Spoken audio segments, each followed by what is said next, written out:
সন্ধ্যাবেলা ডিউটি থেকে ফিরতে ফিরতে না মোটামুটি 8টা বেজেই যায়। তখন শরীরটা এমন হয়ে যায়, মনে হয় আগে একটু চুপচাপ বসি, তারপরে সে যা হয় হবে।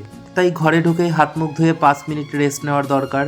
আর এই ছোট্ট রেস্টটাই না আমাদের নতুন করে এনার্জি দেয়। কিন্তু রেস্ট নিলেই তো আর সব শেষ না, ডিনারও তো বানাতে হবে। তাই বুদ্ধি করে না আটাটা আমি আগে মেখেই রেখে দিলাম, পরে তাড়াহুড়ো করতে হবে না, শুধু বেলে আর সেঁকে নিলেই কাজ শেষ। তবে এই ছোট ছোট প্ল্যান না জীবনকে অনেক সহজ করে দেয়, জানেন? এটা আমি বাইরে এসে থাকতেই শিখেছি। তবে ওই জীবনে বড় কিছু করতে গেলে আগে ছোট্ট ছোট্ট কাজগুলো ঠিকমতো করতে জানতে হয়। যেমন নিজের যত্ন, নিজের খাবার, নিজের জন্য সময়।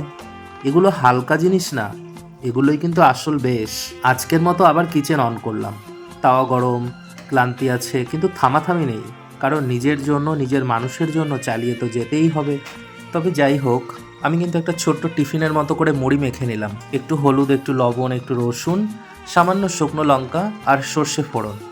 একদম সিম্পল কিন্তু জমজমাট এটা। এখন 1 কাপ চা দিয়ে এটাকে খেয়ে নিই, পেট আর মন দুটোই একটু সেট হোক। তারপরে শুরু হবে কিচেনের বাকি যুদ্ধ।